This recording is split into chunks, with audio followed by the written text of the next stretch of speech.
Hello dear students, welcome to my channel. नमस्कार विद्यार्थी मित्रांनो. बघा, आपण 7th स्टँडर्ड मॅथ त्याच्यामध्ये चॅप्टर नंबर जो तुमचा आहे 9 पार्ट सेकंडचा तो शिकत आहोत. बघा, आपण त्यामध्ये या आधीचे 2 लेक्चर्स घेतलेले आहेत. त्या लेक्चर्स मध्ये आपण बघा काय बेसिक पार्ट डायरेक्ट प्रपोर्शन म्हणजे काय आणि त्यावरचा जो प्रॅक्टिस सेट आहे तो घेतलेला आहे, प्रॅक्टिस सेट 37. ते जर लेक्चर्स तुम्ही बघितले नसतील तर या चॅनलच्या व्हिडिओ सेक्शन मध्ये जाऊन बघून घ्या. आता बघा, आपल्याला शिकायचं आहे की इनव्हर्स प्रपोर्शन म्हणजे काय. याआधी आपण डायरेक्ट प्रपोर्शन म्हणजे काय शिकलो होतं, तर आता आपल्याला शिकायचे इनव्हर्स प्रपोर्शन म्हणजे काय आणि त्यावरील काही एक्झाम्पल्स आपल्याला शिकायचे आहेत. म्हणजेच इनव्हर्स प्रपोर्शन म्हणजे काय. आता बघा, आपण जर बघितलं एक एक्झाम्पल घेऊन आपण बघूया. तुमच्या बुक मधलंच एक्झाम्पल घेऊया. बघा, सम volunteers have gathered to dig 90 pits for a tree plantation program. One volunteer digs 1 pit in 1 day. बघा, काही तुमच्या बुक मध्ये एक्झाम्पल दिलेले आहेत. डायरेक्ट प्रपोर्शन म्हणजे काय. बघा, म्हणजे समजा आपण दुकानातून काय केलं, पैसे देऊन काही वस्तू खरेदी केल्या. मग बघा, आपण म्हणजे जेवढे पैसे दिले तेवढी वस्तू पण आपल्याला काय भेटली, जास्त भेटली. म्हणजे ते कशा आहेत, समप्रमाणात आहेत. कशा आहेत, सम. म्हणजे ते कशा आहेत, व्हॅल्यू त्यांची काय आहे. जर आपण समजा केजी मध्ये, किलोग्राम मध्ये समजा आपण काही ऑनियन्स घेतले, तर बघा समजा तुम्ही 50 रुपयाला घेतले. आता तुम्ही जर 50 रुपयाला समजा 1 किलोग्राम ऑनियन घेतले, तर तुम्हाला जर 2 किलोग्राम घ्यायचे असतील तर बघा मग तुम्हाला किलोग्राम वाढले की प्राइस पण काय होणार, वाढणार. हे काय झालं तुमचं डायरेक्ट प्रपोर्शन. आता इनव्हर्स प्रपोर्शन मध्ये कसं आहे बघा, एक्झाम्पल बघा. आता तुम्हाला मी एक्झाम्पल देऊन सांगते.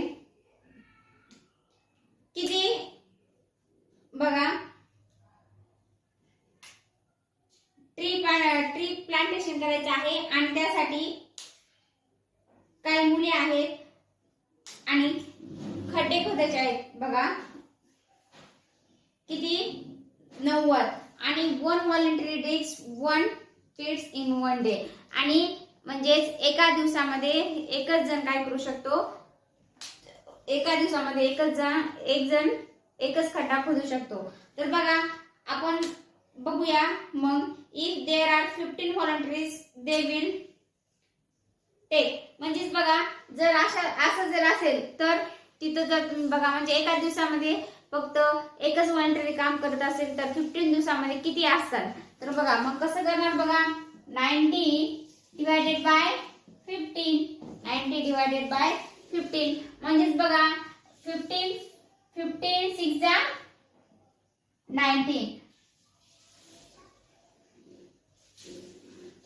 15 6 जा 19. म्हणजे 6 days to dig the pits. म्हणजेच बघा किती, 15 व्हॉलंटियर्सला किती दिवस लागतील, 19 ह्याच्यासाठी खड्डे खणण्यासाठी किती, 6 डेज लागतील. किती डेज लागतील, 6. हे काय झालं तुमचं इनव्हर्स प्रपोर्शन झालं. हे काय झालं तुमचं इनव्हर्स प्रपोर्शन.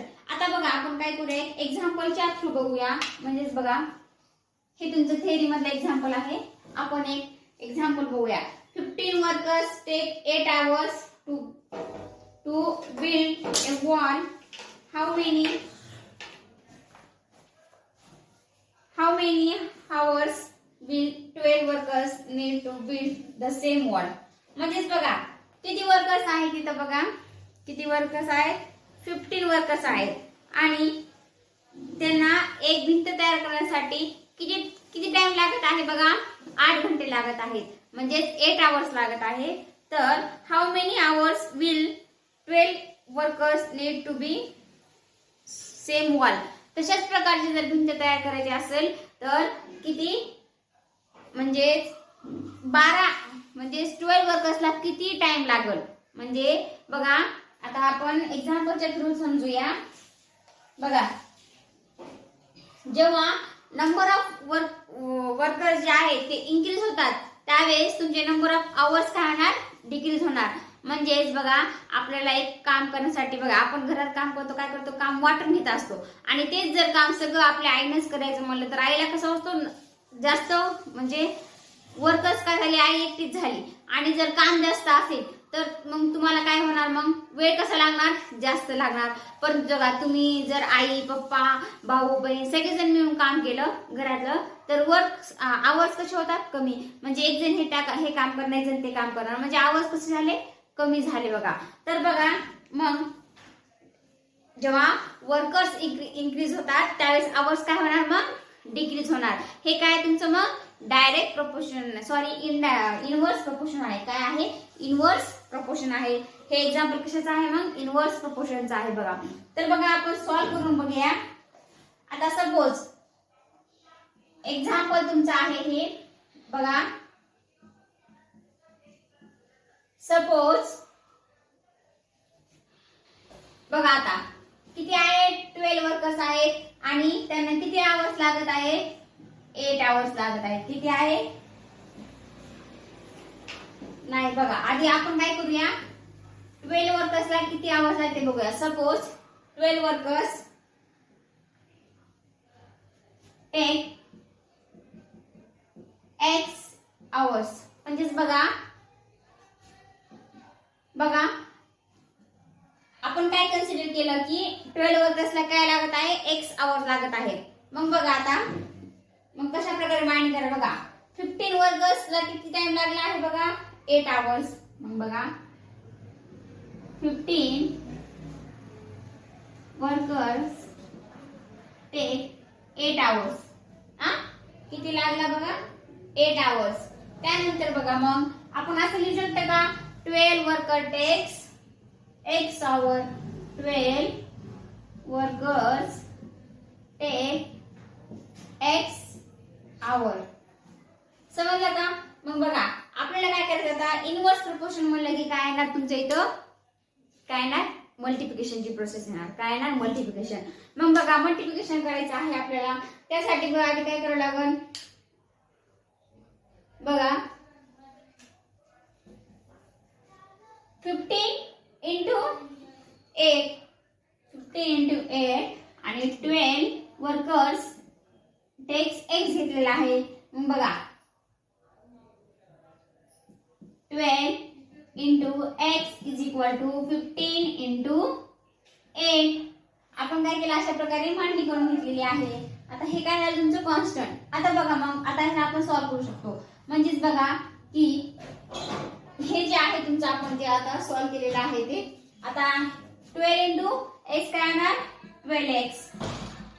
15 into 8 किती होतात, 15 into 8 15 8 चा 120 होते बघा. काय होतं, 120. आता हे 12 जे आहेत मी इकडे हे मल्टिप्लिकेशन मध्ये आहेत, मी याला इकडे काय होणार ते डिवायडेड मध्ये. मग बघा कसं येणार, x is equal to 120 divided by 12. 12 1 जा 12, 12 2 जा 12 10 जा 120. समजलं का. मग x ची व्हॅल्यू किती आली तुमची, 10. किती आली, 10.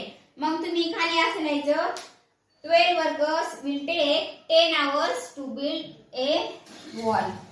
किती बघा काय लिहायचं मग बघा, 12 workers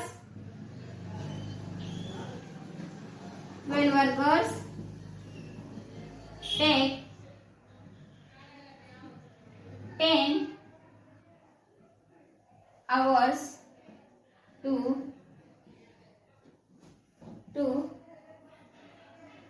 build a same wall.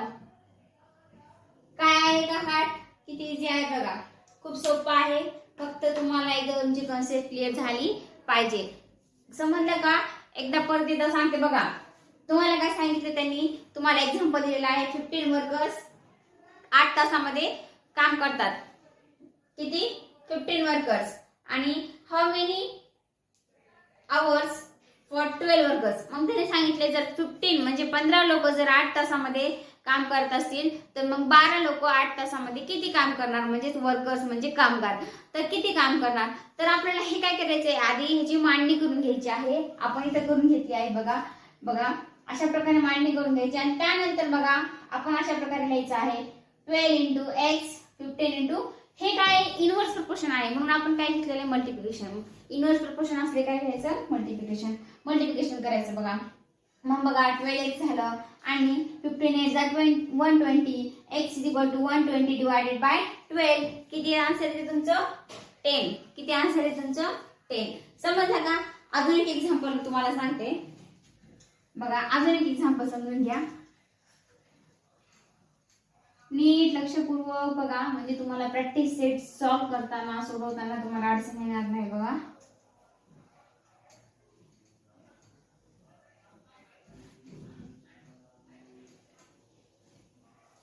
बघा अजून एक एक्झाम्पल दिलेला आहे. A 40 page class magazine is to be written. If one student would require 80 days to write it, how many would 4 students required? म्हणजे बघा, if more students help to do the same task, few days will be required. That is the number of students and number of days are in inverse proportion. बघा आता बघा इथे काय सांगितलेलं आहे, म्हणजे बघा 14 म्हणजे किती 40 पेजची मॅगझिन 1 स्टुडंट 18 डेज मध्ये लिहित आहे, तर 4 स्टुडंट्स किती डेज मध्ये लिहितील असं विचारलेलं आहे. म्हणजे किती दिवस त्यांना लागतील. तर बघा आधी आपण काय करूया, याची मांडणी करून घ्या. जे दिले आहे ते आधी लिहून घेऊया. मग बघा काय काय दिलेलं आहे आपल्याला इथं, स्टुडंट्स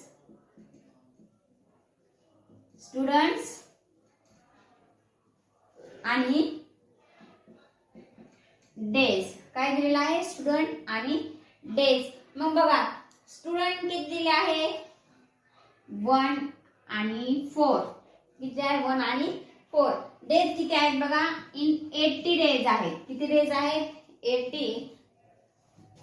आता 4 स्टुडंटची डेट दिली का नाही आपल्याला काढायची आहे. मग आपण काय करायचं, x कन्सिडर करायचं बघा x.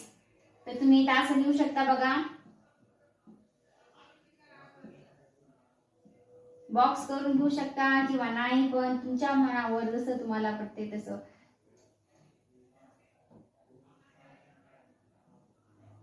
आता बघा मग सपोज आपण काय करूया, आता बघा suppose 4 students need x days. बघा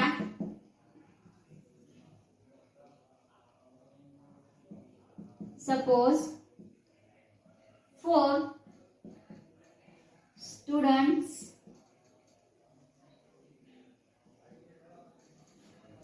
बघा सपोज 4 स्टुडंट्स नीड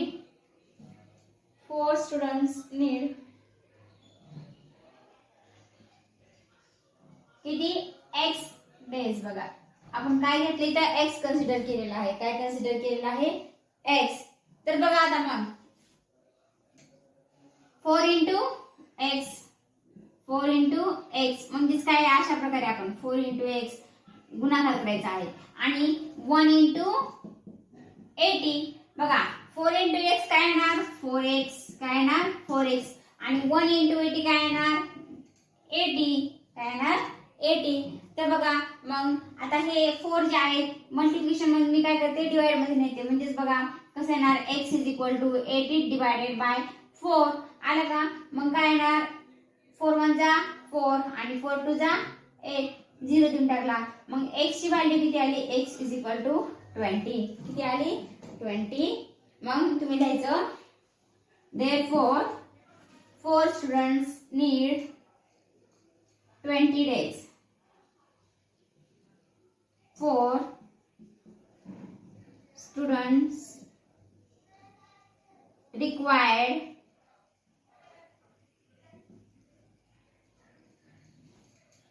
20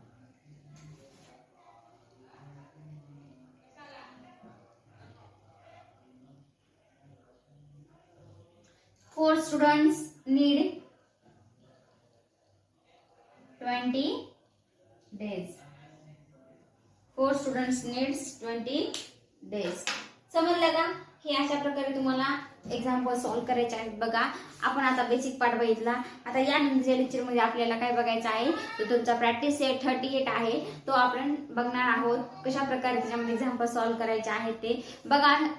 स्टुडंट्स, तुम्ही जर नवीन असाल तर चॅनलला सबस्क्राईब करा, तुमच्या मित्रमैत्रिणींना शेअर करा. खूप खूप हे सगळं तुमच्यासाठीच चालू आहे बघा. आणि तुम्हाला जर काही अडचण असेल, तुम्हाला व्हिडिओ आवडला असेल, काही जरी असेल तर तुम्ही कमेंट बॉक्समध्ये कमेंट करून मला सांगा आणि तुम्ही माझ्याशी बोलू शकता कमेंट बॉक्समध्ये कमेंट करून. आता बघा यानंतर नेक्स्ट लेक्चरमध्ये आपण प्रॅक्टिस सेट 38 शिकणार आहोत. ते पण व्हिडिओ लवकरच मी तुम्हाला टाकणार आहे बघा, ते पण तुम्ही नक्की बघा. Thanks for watching this video. भेटूया पुढच्या व्हिडिओमध्ये.